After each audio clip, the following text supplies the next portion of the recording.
Welcome to Oak Island, and I'm Cris Young on the air. We get many calls throughout the summer, and people say, this old air conditioner is buzzing, humming, it won't turn on. What's going on?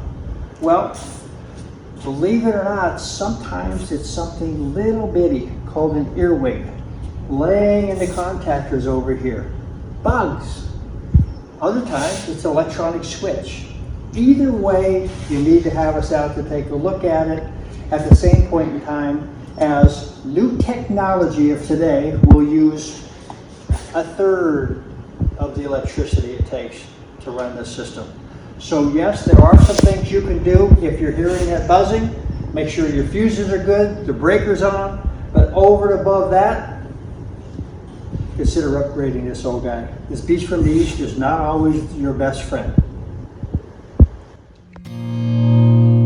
You can call Oak Island